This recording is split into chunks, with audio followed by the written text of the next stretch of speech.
Welcome to Stock Dogs Unleashed. Get ready for another episode where we dig deep into ranching life and the world of the working dog.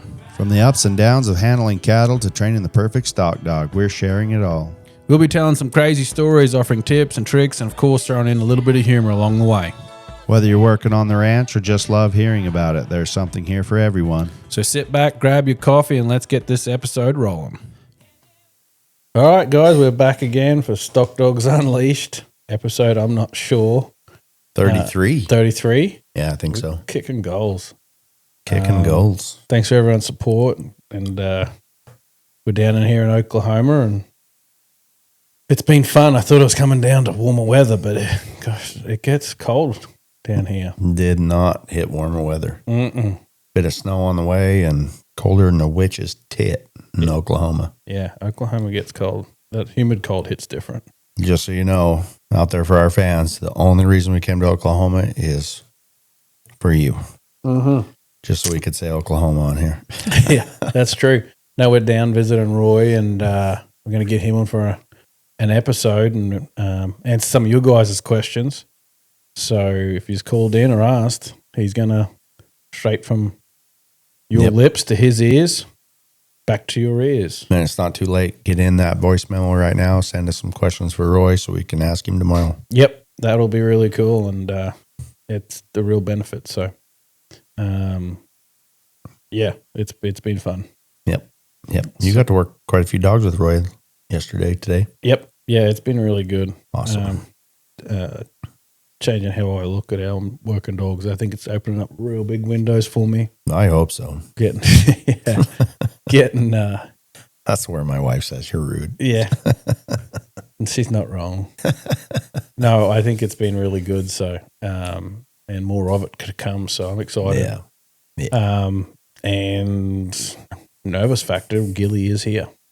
Yeah. She made the cheater, pumpkin eater. Yeah. I have, I need help, Papa. no, so I'm real happy. You got to meet Taryn Munch. Taryn Munch, yeah, he's a really super guy, a good horse trainer. Cool guy. By the sound, everyone, on all accounts, I'm hearing is doing some really good work. So, yep. I was glad to meet him and met a few different people and nice dogs too. Yep. Nice dogs. Taryn's pretty good. He freaking hell of a horse trainer, and he really likes to do the dogs on the side and have fun with it that way. Yeah, I really enjoyed meeting him. He's a nice guy.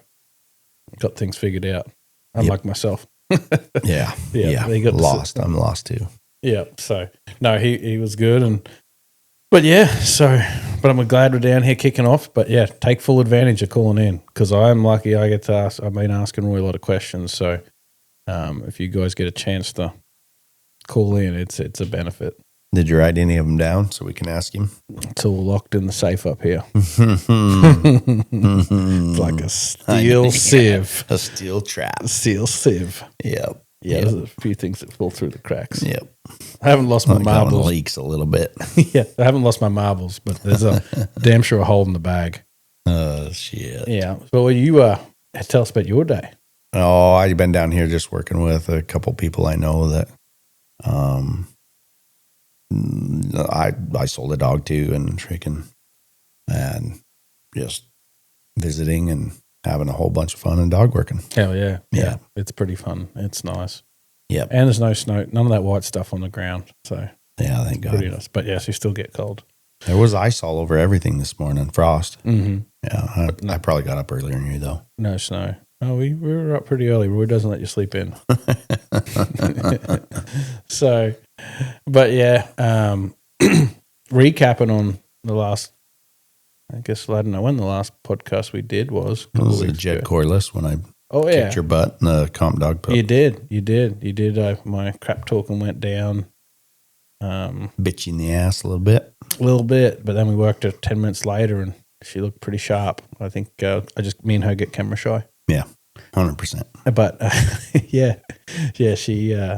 So it was good, and then now we're getting on to some new things and learning to get a dog's mind right, which is the most. Finding out is the most important thing of the whole game. Finding out. You've been told 100 times. Yeah, I've watched Roy tell you 100 times.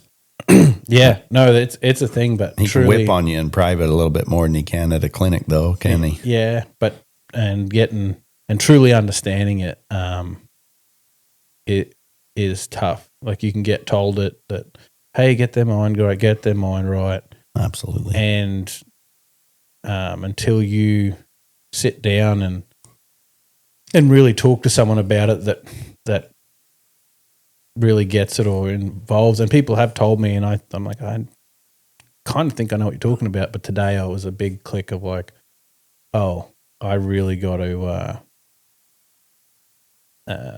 get in their head and mind, right? And I'm not talking about being more aggressive or being meaner or anything like that. It's making their brain more pliable to understand what you want in their thought process, doing it correctly before I say words to do it, and making sure the dog understands what I want, and understanding perfection isn't acquired in a day or 100 days. It there's no such thing, and just continually chipping away at making sure the dog's pliable, right? In his brain. The thing I liked you saying there was making sure they're doing it right before you put a command to it. And when I was very first starting to train dogs, it used to absolutely drive me crazy because that's the first thing I want to do is just, as soon as they went one way, I was like, come by. When they went the other way, I was, oh, wait, I want to say it. And I've gotten to the point now where I'm like, oh, hell no, I am not saying it until I see the correct movements. You know? And I think that's a little bit getting closer to learning how to get their mind right, and definitely want to get the action right before you apply the command to it. Yeah, it's and a patience thing, and let them grow into it. And then once they're doing it right, and you just start putting the words to it, the words are easy for them to learn. But the trick is when they learn it wrong, when they're doing it wrong, and they learn the word with it, then the word is to do it wrong. Yes.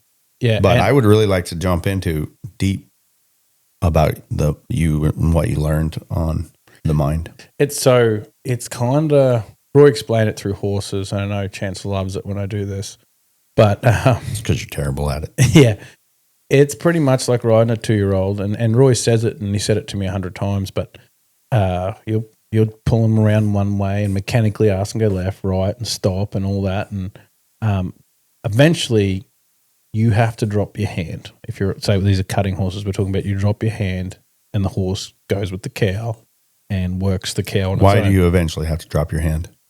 Because I think this applies to dogs too. I think I'm hanging with your horse lingo.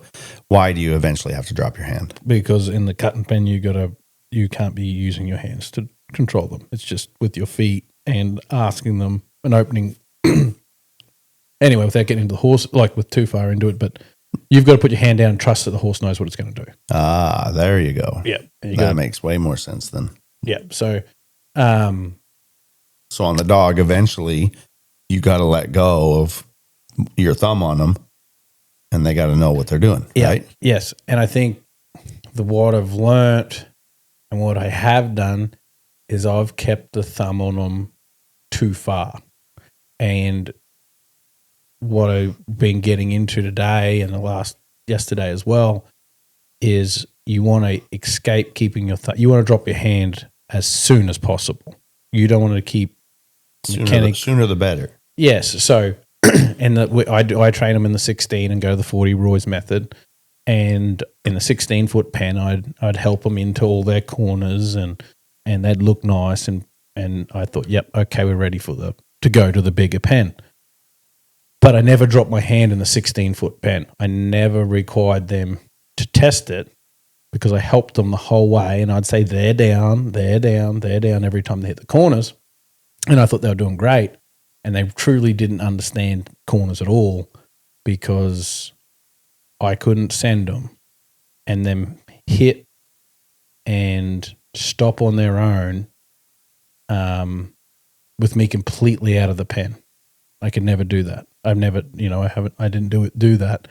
And that's a big part of their thought process is knowing, okay, I tap my rake on one side, I'll add pressure on their left side and they'll go to their right to the corner and stop. I've always guided them into it and And you got to do it at the start. You've got to help them through it. You've got to be mechanical and like you're on a horse riding them with your reins.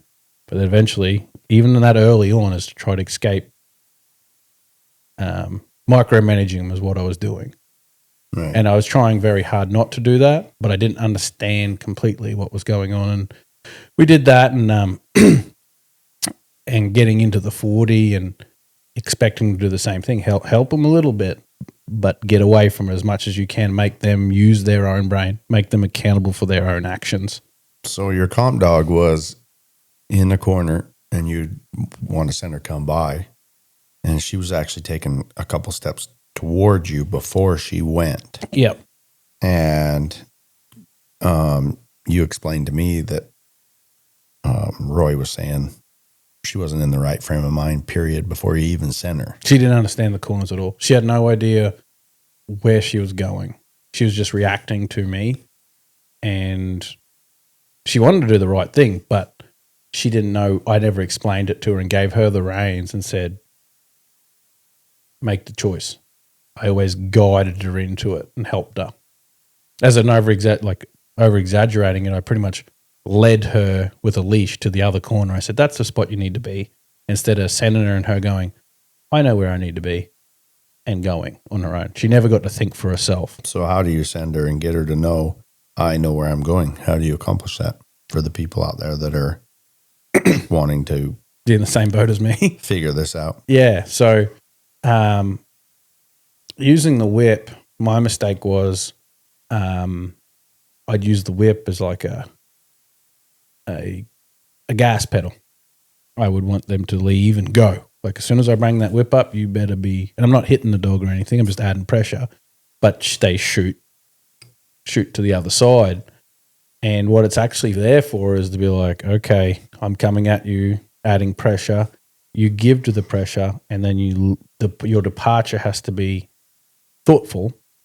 Yeah, I like to call it leaving with a thought. Yeah, yeah. Instead of just leaving and taking off, they are leaving with a thought of where am I going? Yep. And you prep them for it before they even leave. You prep them. You help them if they need it. Yeah, if they need it, and you help them make that decision before they even leave the corner. And then you set them up. It's like, okay, you know where you're going, go. And, and I know we've had like 100 works going. They need to leave with a thought. Mm-hmm. They need to leave thinking that. Yes. If they don't leave thinking it, they're not thinking it. They're not going to do it. Yep. And that's the thing, though. It's like adding the forcing them to leave with the thought, like scaring them is not how it's not a scare. No. You're having a conversation with the dog to, hey, I'm helping you here, pick up your shoulder and leave. You're not like, okay, kapow, kapow, go. And they shoot out of there and they run to the other corner. It's not, and they either blow it or they don't end up where you want, and then you have to add pressure to put them back in. You set them up before they leave. Their brain is like, okay, what are you asking? What are you asking? Okay, you're letting me go, and I know exactly. You explain where they're headed before they leave. You give them directions, I guess, is what I'm trying to say. Set the dog up before he even leaves the corner to make the right choice.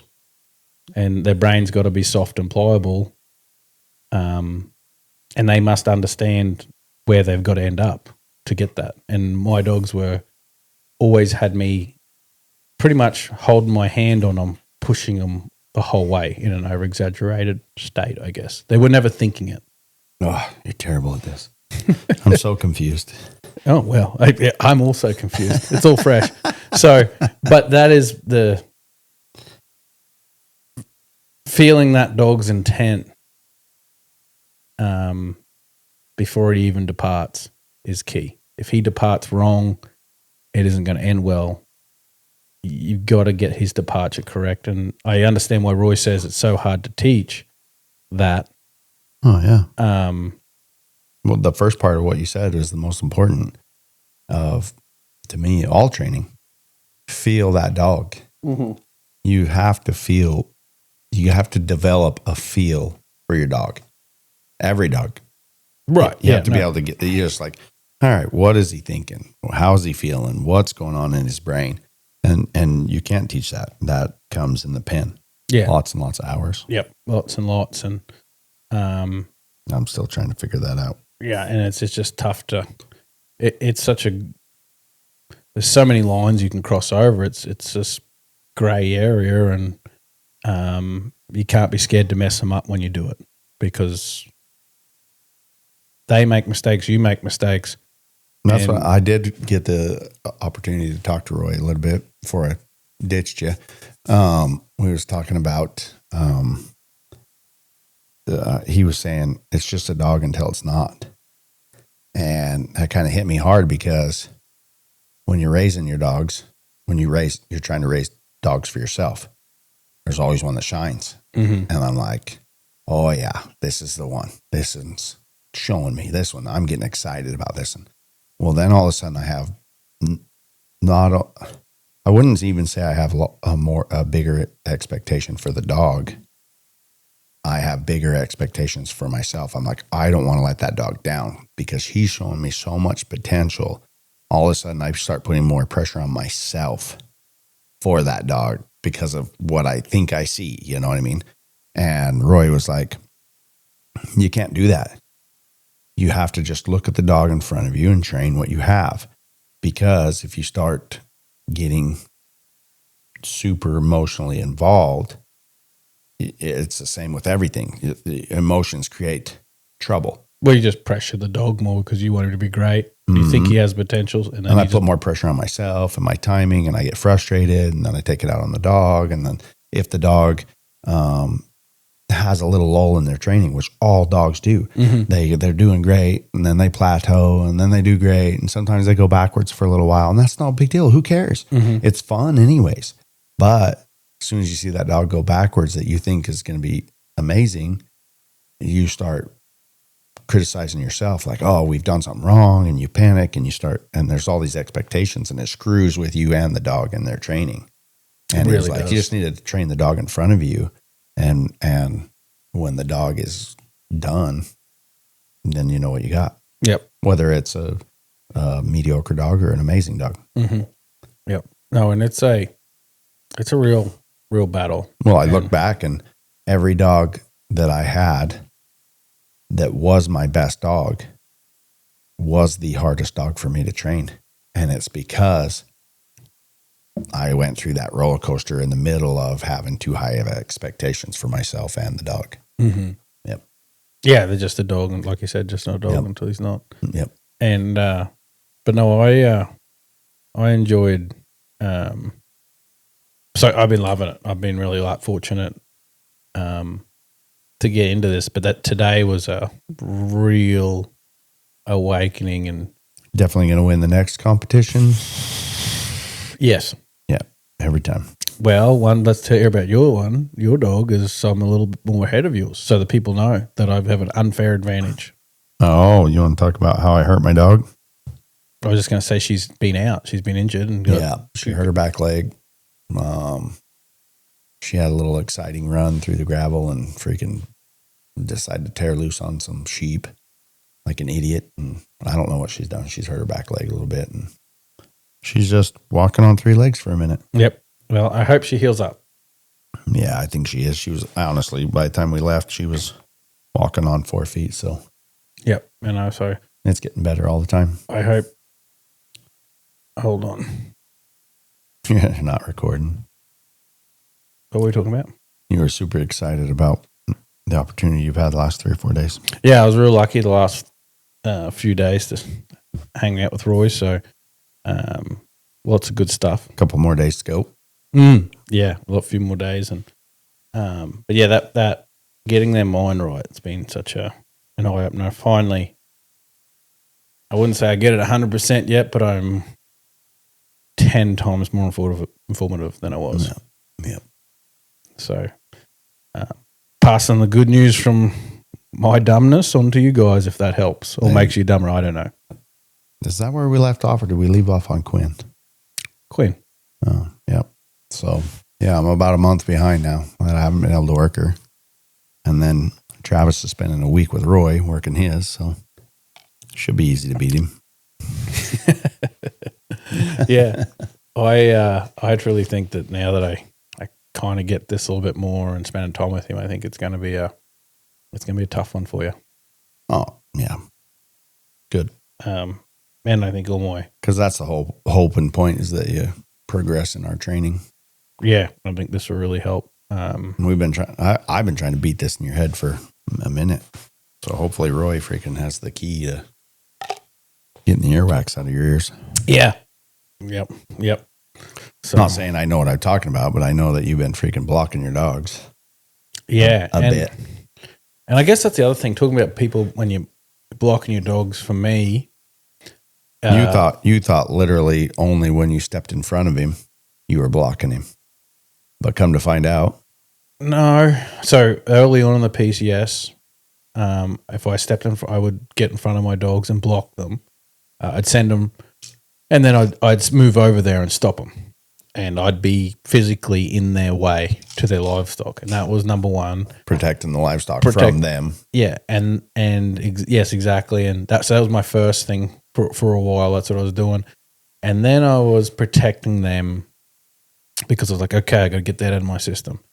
And then I would get out of the way and I'd go to the corner and I'd be like, they're down. And they would still have all the access to the livestock. And I said, man, I'm doing a good job. You would go to the corner? No, I'd be out of their way and they would go to their corner and they could get full access to the livestock and I wasn't in their way. And I was like, man, I'm doing a good job. I've got this figured out. And what it comes down to is I was blocking them with my voice. I was saying, they're down. I was stopping them and they were listening. And doing what I asked. But so a certain part of that, if they're listening, you were in their head a little bit. So what's the difference? That I was just micromanaging. I was controlling them, their thoughts, and they held on to my. I was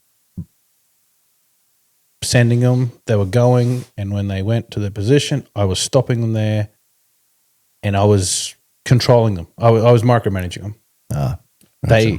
They were going and they would stop when I said. Yep. So they were listening. Basically, you had them trained to mind, but not make the right decision on their own. Their mind wasn't in the correct place. Which I think a lot of people, including myself, when they're working the Roy Cox method, is what they do wrong. I think that's why a lot of people out there in the world think it's a bad method, because if you do it wrong, you're controlling the dog too much. Yeah, the dog's not making their own decision correctly, which the other method, and I could be wrong. I'm an amateur at this, but I've thought for a long time that if you take the normal way that a lot of people train border collies, the circling and pausing and get correctness later, and the dog learns to herd first. Mm-hmm. And you take Roy's method, and a lot of times I think they're literally mirrored opposite of each other, because Roy's method in the beginning gets quite a bit of control. And then later, you let the dog start making decisions for himself, and you really bring in the balance and you wrap it all together in the end. Which is wrong in that the dog's making the decisions it's thinking for himself from the start. He wants the dog to use its brain. But like you said, the dogs were hitting the corner. Like for what I was doing, the dogs were hitting the corner and I would say, they're down. I'd be like, man, you're doing awesome. I'm managing you. Where really I never had their mind go. So when they did send them over the hill and you did work them, the dog I wasn't there telling him what to do. So the dog would go back to his natural instinct and start coming on and doing things, or if they got tired and they would come in, but I never got control of that dog's mind to think correctly. That's what I've been doing this whole time. Well, that's kind of a weird statement. You're like, I never got control of that dog's mind to make him think correctly, and that's the opposite of what you're talking about. But that's a whole nother tangent other than what I was just talking about. What I was just trying to point out was the fact that it's a little bit backwards from each. Each method is, I know that from the beginning, the dog should be making the right choices, but he's not just, I don't know how to put this, and maybe I'm wrong. Maybe people will give 1,000 voicemails. Maybe we'll finally get a crap ton of voice memos. But in the beginning, if they're circling, the dog a little bit teaches himself to regulate, to outrun, by repetitions, by doing the wrong thing and finding out what works. Like the dog gets an extreme amount of feel on his livestock. Right. But in Roy's method, in the beginning, they get an extreme amount of how do I want you to work? Correctness, control. And then later, the dog gets an extreme amount of feel. Yes. I wasn't thinking like what you were just talking about as far as, no, the dog should be thinking correctly in the beginning. That's a different scenario. I'm just saying, like in the beginning, and when they're circling and they're balancing, they're teaching balance and feel of their livestock in the beginning, and they slowly develop control. Yep. And in Roy's method, you develop control in the beginning, and the dog develops his feel of his livestock later. And you've set the foundation for him how to work, and then he Absolutely. can. I see what you're saying. And the reason for that is for the strong dog, for the very stubborn dog that has a high desire to control his livestock. Yeah, and when you say that, it's the ones that are pushing to come in. Yeah. For people at home. Is it the ones that are the killers? The killers, the ones that want to come in and bite, they want to crash, they want to bang, they want to be rough, they're killers. Yep. And high drive will do it, like bring them in. And, high drive, they can have high drive and not be killers. But usually they want to come in. And I think there's a lot of dogs that run out and bank out, and we were talking about today, there's plenty of nice dogs that run out and make a beautiful outrun, and they stay off their stock and they do all that, but they don't come in. And them dogs don't necessarily need this. They don't need it at all. Because they're not dropping in on you. Yeah. And they're not. But they're not killers. Yeah. That's the same thing. They're not killers. Mm-hmm. You have the dogs that want to control movement, and should be almost every border collie in the world. They want to control movement, but then there's some that want to create it worse than they want to control it. Yeah, the ones that are just pushing on you, I guess. Yeah, they want to create the movement worse than they want to control it in the beginning. Yep. Once you teach them to control their emotions and push that urge to create it down a little bit, they actually still have quite a bit of control movement in them. Mm-hmm. But they have to learn to manage their urge to create movement.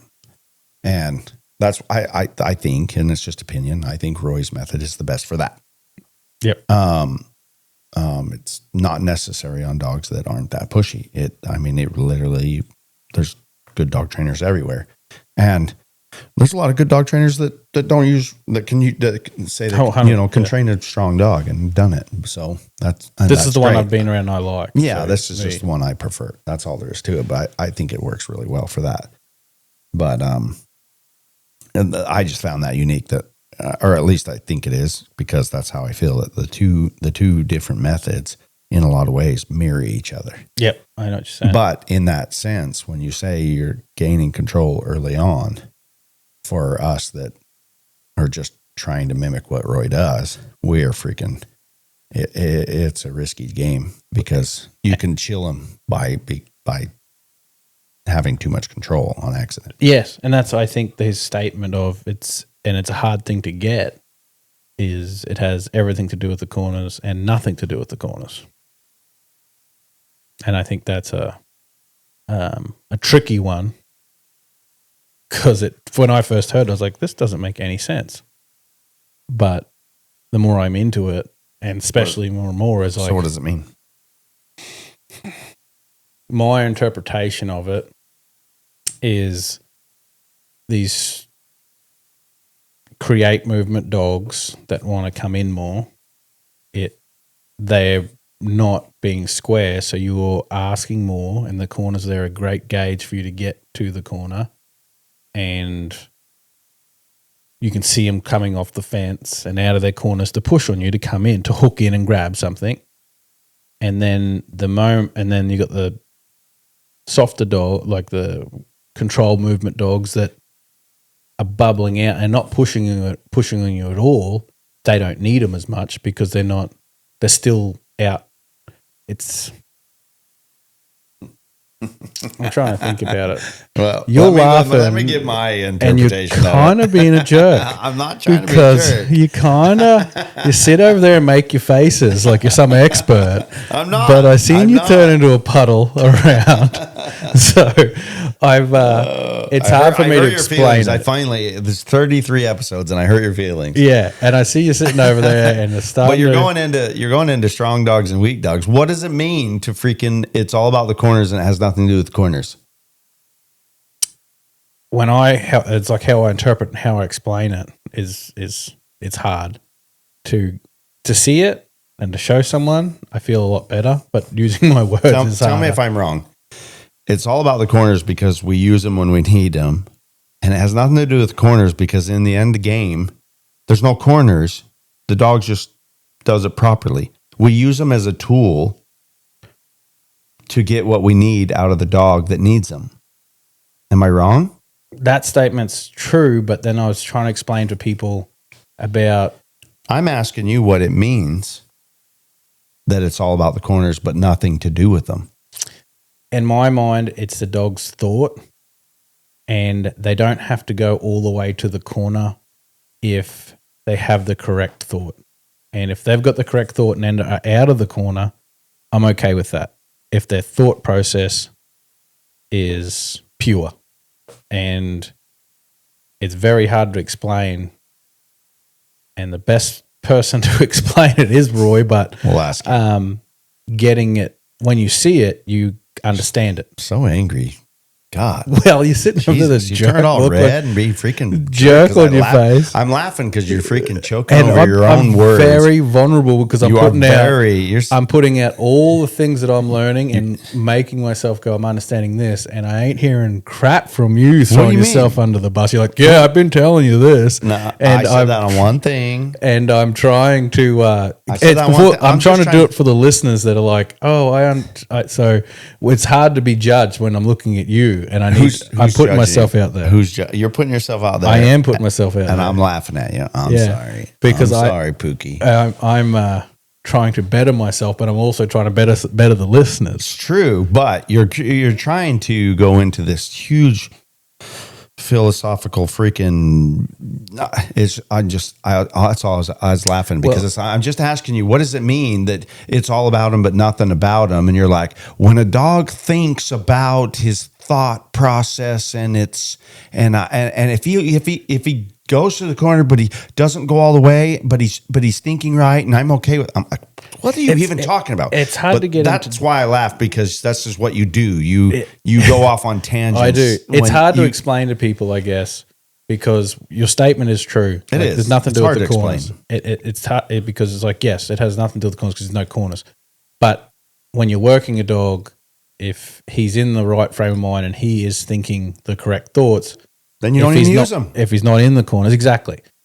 But for people at home, like, well, I got to get them in the corner. Like, what is the difference? You don't got to if they don't need it. But when do they need it? That's what the thing is. For the people listening, I'm trying to explain. But that's not what I asked you.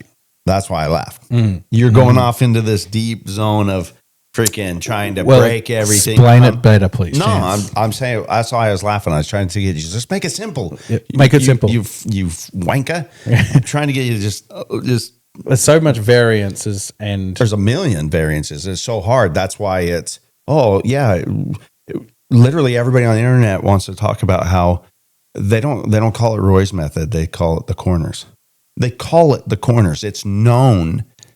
Oh yeah, when people use the corners, and 50% of the dogs I train don't even use corners. Mm-hmm. But I follow Roy's method quite, and I've seen Roy balance the shit out of dogs. You know what I mean? I've seen him skip the corners. I've seen him spend minimal time on the corners because the dog didn't need it. It's just a tool in the training package. It's like, okay, this guy's shoving on me. I'm just going to teach him where to go for a minute so that he can try to break that urge to bite. It's just a tool. Yep. And that's what I mean. It's just something we use to help the dog. But in the long run, it has nothing to do with the corners, working your livestock has nothing to do with corners. And for people at home, like because it is confusing and it is hard. When you are working your dogs and you're like, well, maybe my dog doesn't need corners. If it's your first dog, it's very easy to follow the program and get a great result in the end by using them regardless of the dog. But as you get better and you do it more, you'll know the struggle I'm in right now. So, and I think we all are. It's a tough thing. There's so many different scenarios and reads on it. You're still mad at me? Very much. No, I just I hate doing that because You don't like when I laugh at him. I know, and I'm training people's dogs, and they're all getting better. You're gonna get bumped to the intermediate. Yeah, and For admitting I'm that. going to bring that up here in a second. Oh, I forgot about that. That's a good. Yeah, I'm topic. going to bring that up. Such a good topic. I am. So it's just it is a tough deal, and you constantly feel like you're failing, but I promise you're not. Go do it and try, and you're only going to get better, and you're only going to get your dogs better, but you constantly feel like you're failing. Yeah, so that's honestly a really good thing right there. Like when I first started training dogs, everybody said, you're going to screw your first one up. And my first dog had so much potential. His Brick, and phenomenal dog. And I screwed him up so bad and then tried to fix him. And I changed my training, and I went to 20 different training programs, and not 20, I'm exaggerating, but he got trained at least 4 different ways. Every time and on top of that, I would like go somewhere and learn one trick and come home and pound it on him for a month. You know what I mean? He's okay.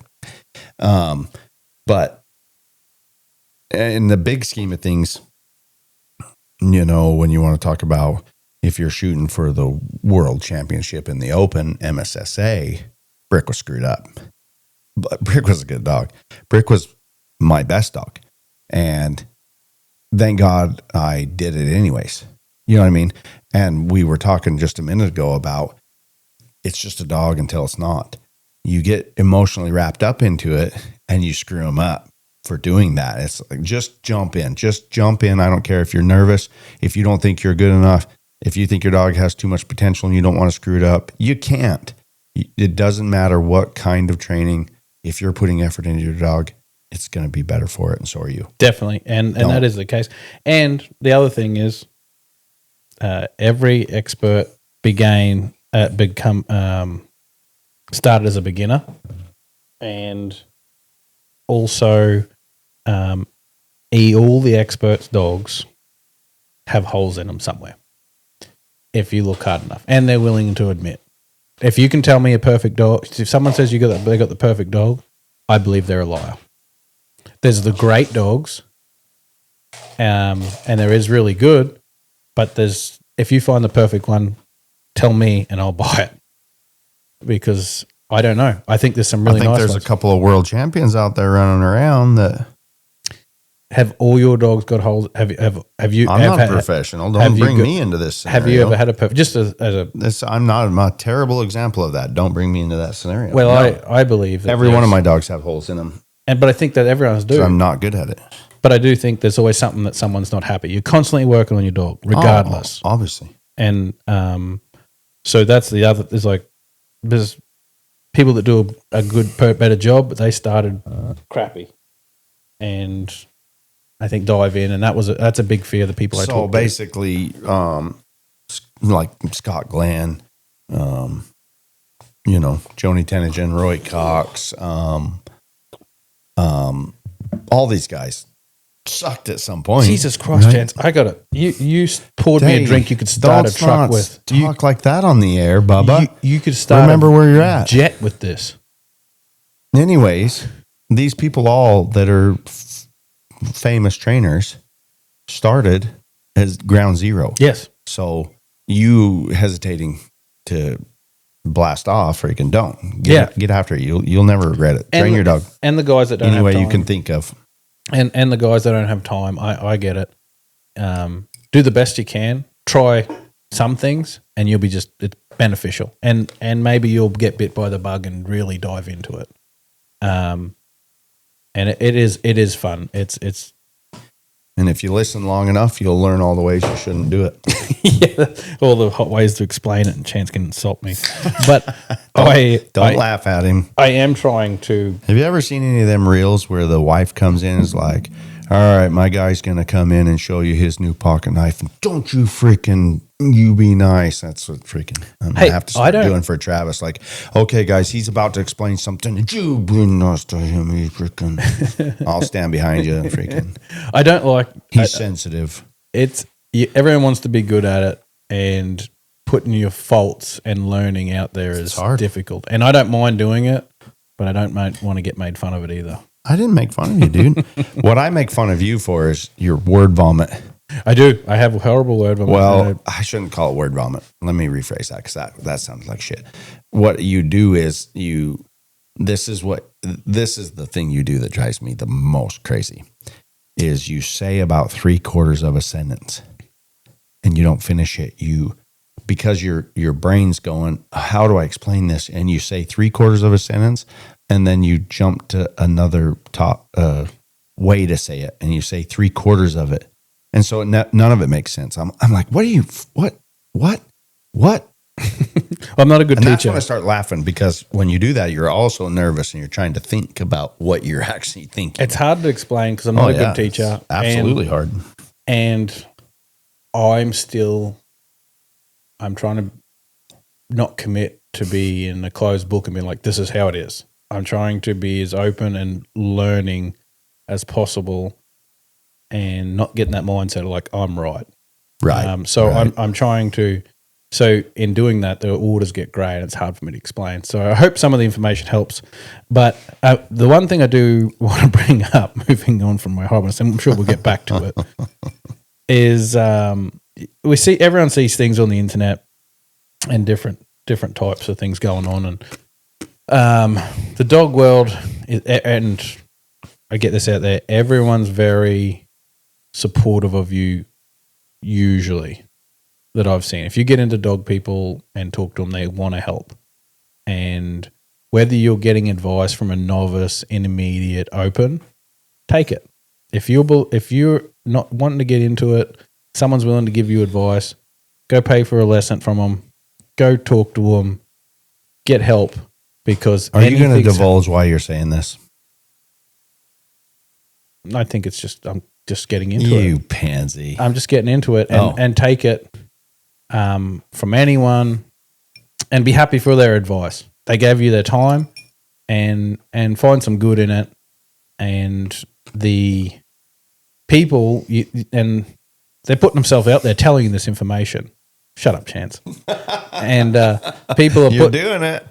People put their self out there to give you their time, and then they'll get criticized from people. And who gets criticized from people? Just say it, for crying out loud. You're trying to skirt around it. That's why you're political. Stuttering. Okay, well, you're being political. Yeah, I'm just saying. Okay, if you're a novice handler and you got clients that want to pay you to train a dog, good on you. Yeah, good on you. Because you know why? There is someone that knows less about it than you. Yeah, and if they're willing to pay you, good on you. Mm-hmm. So what are you saying that for, Chance? Because if there's a lot of stuff going around on the internet about the freaking open handlers not criticizing novice handlers for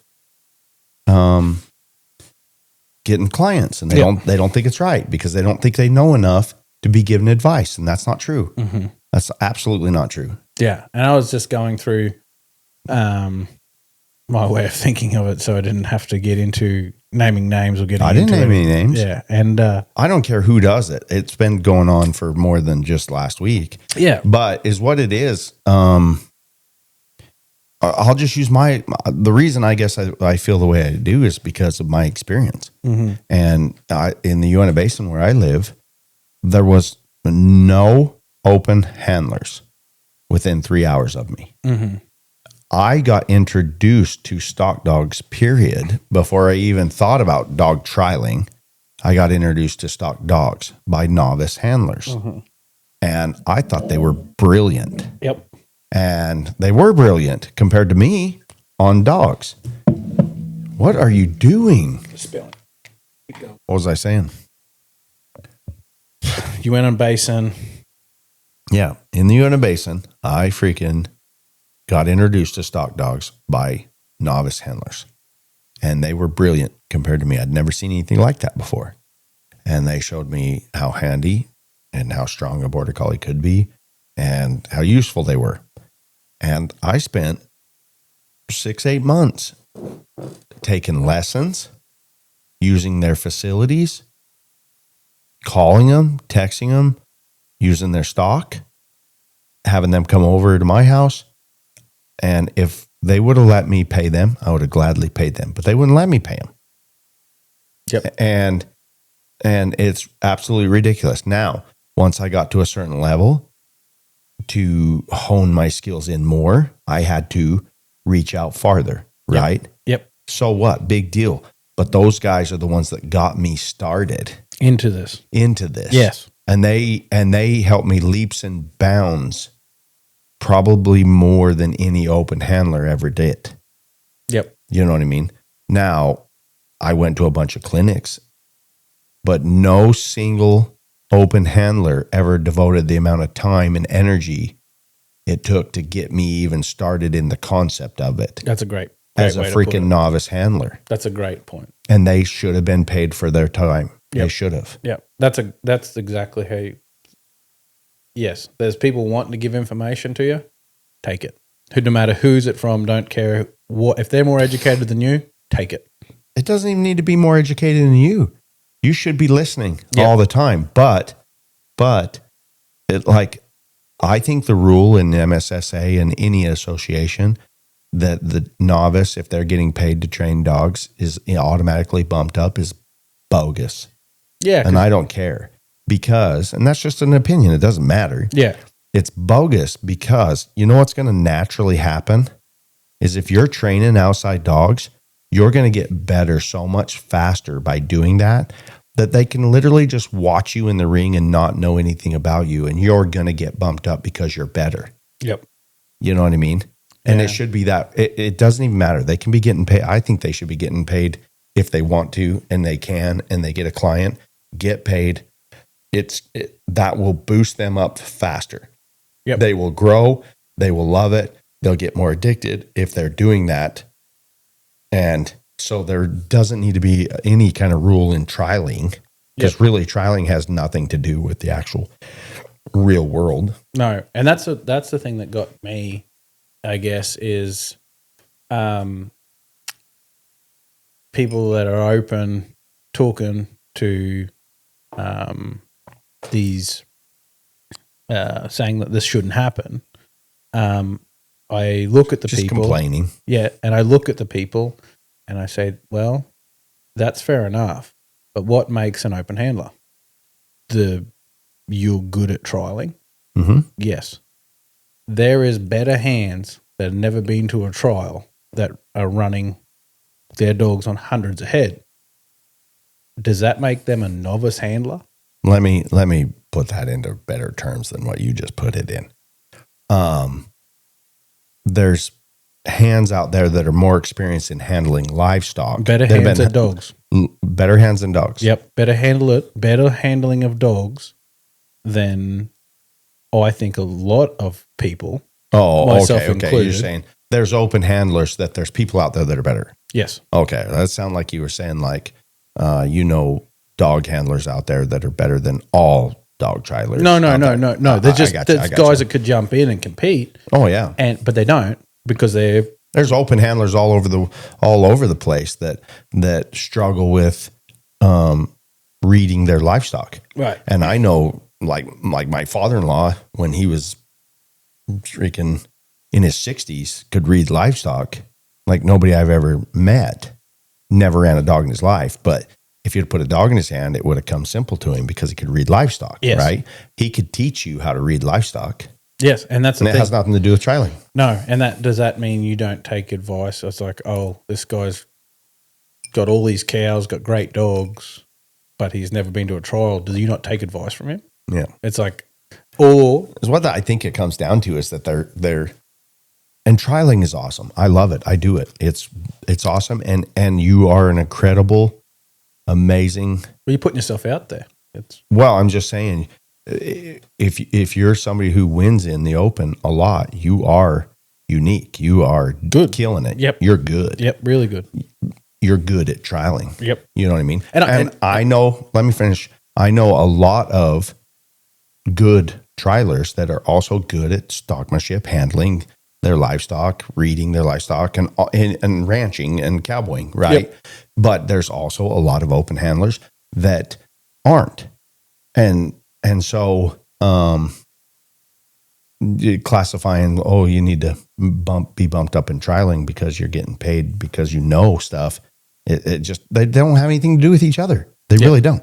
No, that's my opinion. Yeah, I think there's some excellent hands out there that are trialing that could go fit anywhere and do a great job on these big numbers.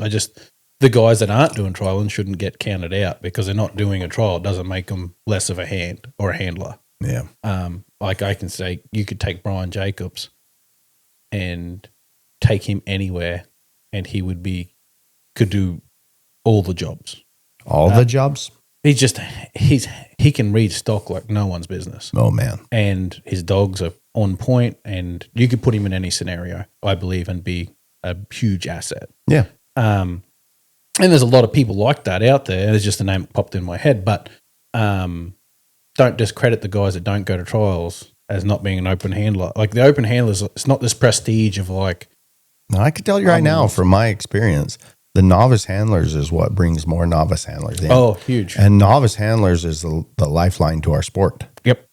Right? Because this is a hobby and a sport. Yep. The trialing. Keep giving advice, people. The freaking novice handlers are the ones that are bringing more novice handlers in. Mm-hmm. You know? Yep. And I think they should be allowed to be paid and I'm make a business all they want, because they're not going to be novice long if they do. Yeah. It doesn't even matter. And it's funny when you get into it, and everyone in the dog industry is very helpful, but it's very free flowing from the lower classes because they're learning, they're excited, and they're into it. Mm-hmm. And they're like, I learned this from this person, I learned this from this person. So they're free flowing with the information. And I think as you get on, you're a little bit more reserved of going, this is what I would do, and I hope it works. And like, yeah, I learned this from this guy, and it sucked. But these lower ones are just in the learning mode, so they're happy to give their information. I don't know what you're saying. What are you saying? You give me half sentences. Okay. Open handlers, they give you some information, you go home and do it, and then you tell other people like, hey, he told me to do that, and they're like, it sucked. They're a little more reserved. There's a lot more backlash. Who's more reserved? Open handlers. Oh. I believe. Then there's lots of ones who'll give you advice and try to help you. I think all of them will. But novice, intermediate are much more free flowing because they're in the learning mode. Yeah. And I got you. They're spitting out the information they've learned. You know what I think you're trying to say? Because there's a lot of open handlers that are charging for their knowledge. Yeah. And so they're a little bit more reserved with it. There's not enough of them though. Right. 100%. To give out that information. Right. Well, maybe there is, maybe there's not. Like in my situation, there was none within 3 hours. Mm-hmm. And I would have had to pay dearly to get somebody for even farther away. It costs. Which is still well worth it. I'm saying not do that. Absolutely. If you can find someone. I did it every chance I could. Yeah. Clinics and paying someone, if they'll take you on, that's wonderful. But the novice are who put in the freaking work on me. And they're closer. Because they were more excited to see me come in. Yep. It wasn't anything to do with money. It was all to do with the sport. Yep. And it should have been a little bit more about money. Yep. So no way. Yeah, that's cool. I like everyone just, it's for in my eyes, it's to better the dogs and increase the quality of dog that's getting out there. So I think the more knowledge getting around, the better. Yep. And you might get some bad knowledge, and someone might put something on you that's not correct, and you might find out a little later. See, the thing about that is, here's my opinion about that is it bad knowledge? Is it not correct for a rancher? Okay, and let me explain that, because in the beginning, Brick, I loved how fast and hard he ran, and it was amazing, and he was so spirited, and when I'd say there, it would take like 40 feet for him to actually stop. In the open dog trial, you need him to stop pinpoint on a dime. Mm-hmm. But a rancher doesn't need a pinpoint on a dime. A rancher needs the dog to stop when you say there, somewhere in that area. It's not going to be that crucial. He's not trying to hit a 5-foot gap with 4 head of cows in a timed event. Yeah. He just needs his cows in the corral. Yeah. Yeah. You know what I mean? Mm-hmm. And so is it wrong information, or is it like, you know what I mean? I think that sometimes open handlers get stuck on, well, you're not doing that correct. But if you think about it, you're not doing that correct if you want to be perfect. But really, if your dog doesn't make the perfect flank, but yet it works every time and the rancher's satisfied with it, well, then by God, you are doing it correct. It's good information. Yep. You still taught someone that to go to the right, freaking away, and go to the left is come by. Yeah. I guess, you know, exactly. But I think is, even if you were focused on trialing and it's all you cared about, and you got your information from someone that was green, and then they helped you and you got better, and then you learnt down the road, it's like, oh, there's a better way, or that wasn't quite right how they explained it. Who cares? If you want to get more precise, then you get more precise information. You learn how to do that. But in the beginning, like I said, when you're talking about a rancher paying a novice handler how to teach them how to work a dog, they're not getting bad information. I mean, it might not be the way an open handler would do it so that they can be at the top of the world in trialing. Yep. But rarely is any of it bad information. Yep. Take the information that you can get and be free giving with it. Don't be reserved on being judged for giving information out. Take it and you'll help someone. So the more you can do that, the better, I think. Mm-hmm. Yep. Just put it out and grow it, and that's the fun of it too. Trying to share your information. It's enjoyable once you're like, man, I got this. On top of that, do you know any open handlers that are hurting for dogs to train? I don't know any intermediates that are hurting for dogs to train. Really? I mean, yeah, I know lots of intermediates that are turning down people because they got too many dogs to train, because the industry's growing that fast, and farmers and ranchers are learning what an asset dogs are to them. And good for everyone doing it. Yeah, so who gives a rat's ass about who's doing it? Yep. Get some. Go on and get it. That's what I say too. Yep. But yeah, so that was an interesting little thing, but I wanted to give my roundabout way what I thought on it. So yeah, you spend too much time on Bookface. yeah. The old Bookface. I never seen anything. I just got phone calls. No, because I'm doing exactly what they're saying. I'm the person they're probably talking about. No, you're intermediate. Yeah, but no, I'm doing exactly it. But I making a kill and training dogs and giving lessons. Yeah, apparently bad ones. Actually, after this week, it'll be a lot better. Oh yeah, always improving. Yes. So, but no, I've been doing them actually, and I got George, who I thought was kind of a crazy little wild mind thinking dog. I got him out with Roy, and he said he was the best one. He said he understood it the best, but his mind is soft, and he's not as pushy as his other dogs, but he still wants to bite, but he likes him the most. And that was one that I bragged. I think that's the only one you let me train the most on. Yeah, I think that's why he was so screwed up. That's why he was so bad. Shit. I got to watch it. You'll get mad at me again. Yeah.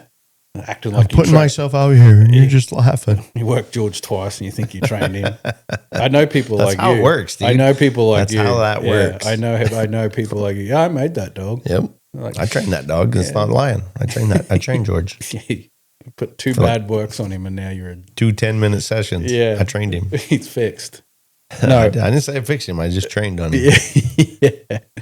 But no, that's I know people like that. Yeah, I've met one or two. Yeah. So I really have run out of things to say. That's how you roll. But you're just a clock watcher. I've been doing a lot of talking. Why don't you get involved here? What do you want to talk about? Actually, I've got one thing Let to me say. see if I can keep from offending you. I've been listening to Stock Dogs Unleashed. 3 Minds Connected. Stock Dogs, 3 Minds Connected. I don't think it's Oh, Stockman. my Lord. Stockman. Or, it's 3. If you just type in Spotify, three Minds Connected, it'll come up. It's Australian guys podcast. 2 of them. You're terrible at this. And I listened to them an episode because they got some new ones out, and I enjoy them. I like them a lot, and they were talking about quotes, and a kid's quote that was on there. It's one of their recent episodes, and go listen to it. It's a blast. They asked him for a quote, and he said, "My quote is, run your dog, not your mouth." And isn't that so true? Brilliant. It is. It's a great one. Because you run your mouth about your dog. Oh, they screw you every time. Every time. And you've got to eat that. Mm-hmm. And so, yeah, go out and run your dog. Let him do the talking for you. Yep. And I think that's a cool thing. And yep. Obviously, like Gilly, I've been talking a fair bit of crap to Chance about him not winning. And she did a little biting back, didn't it? She bit me back. But I've been real happy with the old comp dog training. So, but we already talked about that. But yeah, that come back and bit me. But yeah, run your dog. When's the old finale on the comp dog? March 14th. It would be. I'm pretty sure me and you are the only ones following this comp dog thing, but we might as well continue on. March 14th. What do you mean following it? How do you follow the comp dog thing? We talk about it every episode. Keep track of it, listen to it, think about it. I think me and you are the only ones that care. I hope people aren't sitting at home at night being like, man, I can't wait till Travis beats that crap out of Chance. Why would you not hope that? I hope everybody's sitting at home going, oh, poor Travis. I hope he doesn't freaking I hope they're out there training jump their off dogs. a bridge when Chance beats him. I hope people are out there training their own dogs to keep up and beat us and do a better job than we would. Who are you going to challenge next time? After me? After you kick my ass? I think we should do that. It should be a drawing. Why is it we? This is your deal. You challenged me. Who are you going to challenge next? I don't know. I can't wait to talk about that one. No, I would love at the end of this deal. I heard you could beat Roy. I can't even beat him in a foot race. I don't know what I'd like to freaking see you. I mean, you're into challenging open handlers. Yeah. I mean, you started at the bottom, but you might as well work your way up. Like started at the bottom, now I'm at the top. Yeah, maybe work your way up to freaking I think the next one DJ Anderson or who you going to challenge? I think the next challenge will be to have someone, one of our listeners from countries, wherever. This is just an idea. I don't know where he's going with this, but it always makes me nervous. So this is just an idea. They challenge us, and knowing how crappy one of our listeners is going to challenge us. One of us each, and we do videos. I think that'd be fun. You got a frog in your pocket? Oh, you scared? No, I'm wondering why you I'll put me in your bullshit. I'll put myself out there. At the end of this deal, see a listener to challenge you. Yes, and at the end of this deal, because they know I'm pretty well open about how horrible I am. So, you guys know all my ins and outs and what I'm doing. And at the end of this, that might be the next one. I don't know. I don't think that's as if a listener challenges you. I'll do it, and we can meet up. We can do a little thing. We got to come up with a bit of a prize, though. Well, I'll do it too. They'll probably I have to be there to witness you. Oh, okay. Get brutally murdered. Frog in my pocket. Mm-hmm. So I'm just saying, I'm up for it. And at the end of it, we start. I'm down here trying to expose myself, and freaking, you're just over there being mean now. Yeah, I'll put it out there and get my butt kicked up. I'm enjoying the process either way, so I'm happy to do it again. Yep. It's been good for the dogs and me. Really has. So no, and I'd do it again, and win, lose, or draw, the dogs can be better for it. So yeah, we got to figure out a prize. America's shut up. Really letting you guys the down. The prize is I'm going to ridicule you for months on this thing, and you'll do the same if you win. Well, I won't do that to a listener. No, but you mean you got to? Sorry, you got to find a prize for the next one. Yeah. Oh, so we've been. If we were in Australia, I'd give away some photography lessons from Coverdale Media, right? And that would be an awesome prize, right? But also, bit of a plug, Coverdale Media. Get there and look those guys up. Like, even if you're from here, help them because they helped us. Yep. So get onto their socials, Coverdale Media, and like and follow just to help them because they're helping us. You want to play their advertisement reel? Sure, yes. Here it is.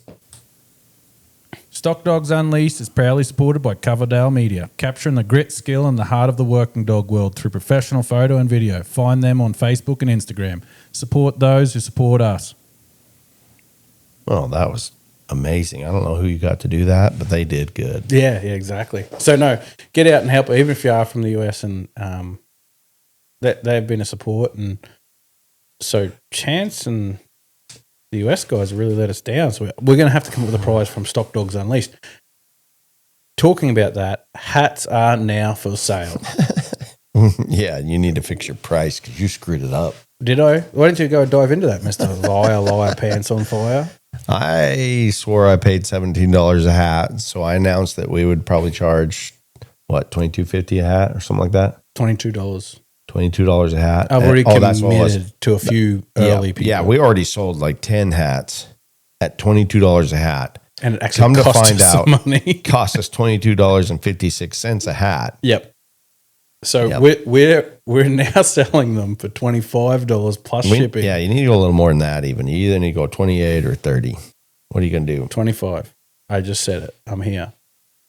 All right. And you're buying all the rest of the hats. But plus shipping and maybe a price increase. But we're going to sell them. No, Maybe a price increase, but I just said it. Locking in. The first 20 hats will be $25, and then we'll revisit this if they keep screwing us at the hat company. Yeah. Unless you're a hat company that's listening, and then we are listening. StockDogsUnleashed@gmail.com. But you email us with your shipping address and hat company or the stitching company. What are they called when they stitch them? Embroiders. Yeah, there you go. Yeah, but for the people out there, StockDogsUnleashed@gmail. Send us in an email, your address, and we've got a new order coming in for the people that have been already ordered, and we've got only a limited supply left from them guys. You only got 3 right now, but, yeah, but we got an order. And they were $22 hats, so they're actually costing us. Yeah, but we're paying 50 cents a hat, 56 cents a hat to give them away. Yep, we're desperate people. But we're stupid. Yeah. So if you'd like a hat, please email us and we'll get that set up, and it'll just go directly into my bank account. Chance will buy the hats and pay for them. I'll put the money in my bank account. No, we'll put it so it'll just go forward to benefiting the podcast and trying to keep you guys smarter or dumber. I don't know with the conversations that me and Chance have. So either way, we're just trying to get some hats out there so people can wear them and support and get in and get you some cool hats. Apparently, the last couple podcasts, we've severely disappointed our number one fan. Who's that number one fan? Brett Caber. Oh, yeah, I know that guy. Yeah. Yep. I'm on it. Right on. He called both of us, I think, and let us know we're boring and stupid podcasts, last couple of them. Just boring. Yeah. I think we dropped the ball on the Petco one. How? Just mess up. Oh. I liked it, but that's just one guy. Yeah. He was mad that we didn't even ask Jed Corliss how he trains dogs. I wanted to get Jed back on. Yeah, we didn't get to go very deep. I want to but I think he's such a neat guy to know, just to get a bit of background. So yeah, we want Jed back on, and we're going to dive into his because he's really good at it. So speaking of that, I come across an ad last night on Facebook on the marketplace. 5 mules for sale, and they had videos and pictures, and these things truly look like they had no hiccups. Good. 5 mules. $2,000 for one, $2,500 for two, $3,500 for one. I can't remember, but that was like the most expensive one was $3,500. And I was texting her, and she responded about 3 times. She was like trying to sift through all the emails, And I was asking about quirks or this and that and the other. You gun shy now. Yeah. Yeah, because you and Jed scared me. It should be scared. And when I seen the ad, it had been posted for an hour. And she messaged back 3 times, and they were all sold. Because instead of saying, well, do they do this? Do they ever do this? Do they have any problems? People were like, I'll take them now. I'll take them all. Yep. And she just didn't even feel the need to reply to me anymore. Mm-hmm. Yep. Missed it right there. Had my mule. Missed opportunities. Ugliest freaking mules you've ever seen in your life. Oh, yeah. They might have been good ones. Yeah, I think they had kids riding them. It did videos of them saddling and things like that. Like, good mules. It's all right. Ugly mules. Very, very bad. TikTok? You want to make a reel, buddy? You want to get on TikTok? Yeah, you've run out of time. How many followers you got on TikTok? I don't know. Speaking of, I don't do TikTok anymore, really. That's a lie. I haven't put it. I don't know. I used to. I thought it was. Well, I know it's hard to keep putting out content when people just ignore it. Yeah, I don't know. I think I'm not like I don't really post a pile of videos, I guess. Yeah, that's true. That's true. I'm not an influencer. You're saying TikTok for the timeline on the mules. Is that what TikTok was about? No, TikTok time because you're running out of time. That's what I just said. No, TikTok as in TikTok the like time a clock. on the mules. Yeah, it's like a clock. I'm running out of time on the mules. You are. That's what I said. Oh, I thought why'd you bring up TikTok, I guess? We talked about TikTok, and then I come back around and said, so you said TikTok as in I'm running out of time on the mules. Mm-hmm. I don't think there was a timeline set. It was a year and a half. This time next year, I'm going to be getting paid $500. On the end of this podcast, I'm going to edit it, and I'm going to slide in a piece of the other podcast when I say, I don't know. I'm not agreeing to that. And you were like, bets on, still. Don't care. Okay. There's no timeline on it. Oh, okay. I said, I'm definitely going to, I think I can do it in a year and a half. And you're like, yep, we'll see. And I'm like, that's not me saying, I agree to that's part of the bet. That's how I took it. I know that's how you took it. So how much time do you need? Let's get that straight. As much time as I want. Okay. You can't change it now. You want to set a timeline on it down. I just want to know how much time you need. 10 years from now. 10 years. This is 10 years? Yeah. Okay. I will accept that timeline. Dude, mules are hard to find.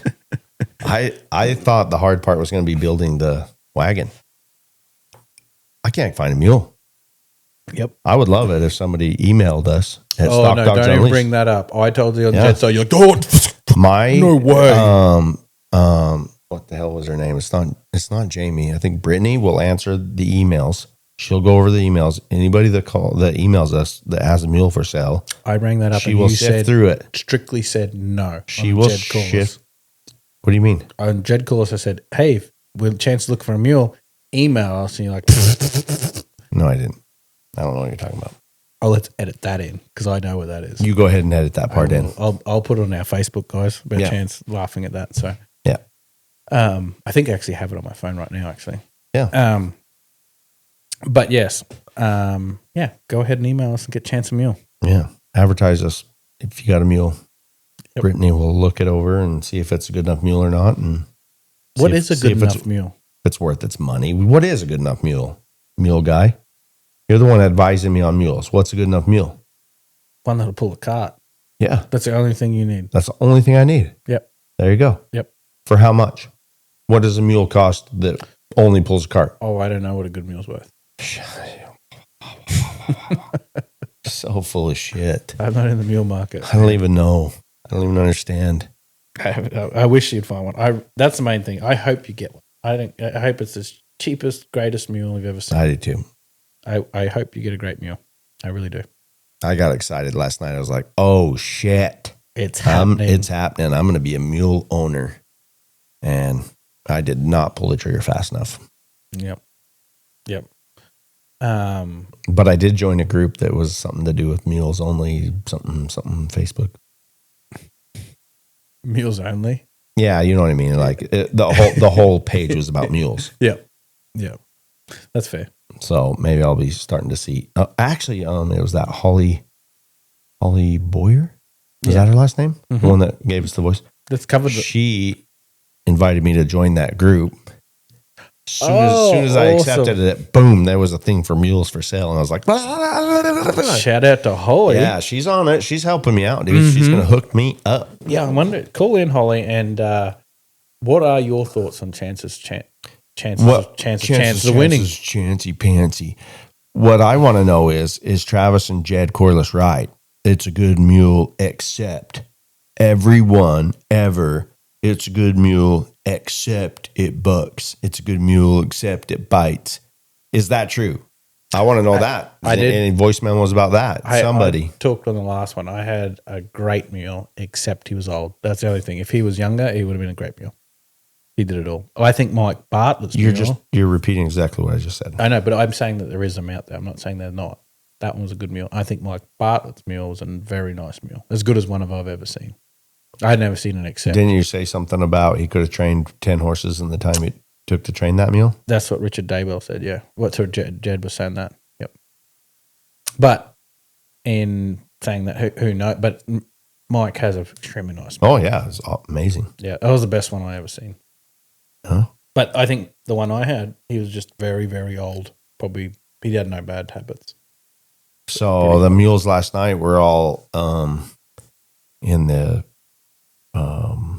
18 to 23 year range. So they'd probably know him pretty good. Yeah, that's what I figured. Like, I mean, I've never had a freaking 23-year-old horse. Yep. I got one to 21 yet one time. Yep. And he got drunk on his birthday party and keeled over or what? No, he just got old and died, you ignorant prick. Here I am trying to expose myself, and you're just over there laughing at me. Goodness You're gracious. such a mean person. Yeah. You're mean. But no, that'll be fun. Talking about you said a couple of dogs surprised you today. You want to talk about Pike? Is that what you want to talk about? Yeah, a dog that you didn't think had it and then really had it. Yeah, he's been questionable. When I first started exposing him to livestock, his tail. Oh, I hated his tail. Curl his tail clear over his back like a husky. Touch himself between the shoulder blades with the tip of his tail. Well, I mean, he's a high adrenaline dog. That's his bloodlines. I know his bloodline's pretty good. I've raised a few of them. And got a lot of adrenaline. And I hated it. I just kept working with him, trying to get his demeanor right, his composure of his emotions, you know. And he's gotten where he drops his tail and works nice. And I stock tested him on calves once, and I had a little bull calf that wanted to get him, wanted to charge him. And his old tail came up, and he didn't bark, but you know, just not that head-on confrontation. But he was young, and you don't hold that against him. What, how young? What's young? Year-old. Oh yeah. What is he? He's almost year and a half now. Maybe not quite. But yeah, I worked some fresh cows today that were upset. They'd never been worked before. Now I'm in a 20-foot pen working them. And old Pike freaking, he looked for the confrontation. He wanted to correct that cow's attitude. It was great. It was a good deal. End up grabbing him on the nose and going for a bucking ride. I slung him over his head, and he still hung on to it. And yeah, he showed some really good stuff. I mean, I don't like the hanging on, but it's impressive when they. Well, for what you've seen earlier. Yeah. Compared to what he's seen, he was looking forward to the confrontation. And what I really liked was he calmed himself down quick afterwards. It was pretty cool. What do you think contributed to his changing from getting stronger? Yes. Is that what you want to say? Well, from what he was maturing. When you stock tested him. Maturing. Just age? Yeah, I truly believe so. Yeah. But you've been working him more. Yeah, I mean, he has 12 works on him. Oh, okay, not so I didn't teach him to be stronger, though. Yeah, okay. I have worked on him practicing controlling his emotions. And I don't know if that had anything to do with him getting looking stronger or not. I think it does. In my mind, it's like they can actually see something. Like it's not they're not pinging instead of a reaction, it's being responsive. Yeah, it's like a bullfighter. If you're scared and nervous, and the bull comes running at you, and you're thinking, "I'm gonna get hurt," and you go jump, you get usually smoked. But them guys that are like, "I can see it coming. I know what to do." In their right frame of mind, they just step out of the way. It's not as reactive. You know, they're thinking about what they're going to do to win. They're not, oh God. They're like, I know what I'm going to do. Or like I would get scared and run straight away from the bull and he would just tag me down because I couldn't think. Yep. And they sidestep that because they can see what's about to happen and react correctly. Their minds. Maybe. And I don't know. That's why I think if you get them. I think it definitely helps. Yeah. Yeah. I'm not saying it's a cure thing that's going to make a dog you train it's going to be stronger, but I'm just saying it's it helps. It makes them understand. Like they can process it a little quicker. It always helps. I don't care if they're strong or they're not. Mm-hmm. When you teach them to control their emotions, then they can think more clearly about everything. I think so too. Yeah. That frame of mind. Yeah, we talked about frame of mind is so key. Yep. It's very important not to laugh at them while they're trying to put themselves out there for you. Yeah, smooth move. Yeah, I'm talking crap and you headbutt the microphone. Good job. Talk shit. Yeah, good job. Just being so mean today. God, you're being mean. Yeah, but no. So, but yeah, all in all, good days. And like we said, call in. You're going to get this episode out before this Thursday, correct? No, you waited too long. I waited on you too long. Well, you said call in. I tried to get you to do a podcast 4 days ago, and now 2 days before it's due, you want me to do all the editing. I'm not even the editing guy. Okay. So it's not going to happen. Chance lied to the fans. Still call in because we will contact Roy and send them through to him. We won't get him an answer live, but we will get him to answer with his voice. So call in and get us coming. Get them coming. I've got a couple saved up from some people that you'll hear, and that's kind of how it will go.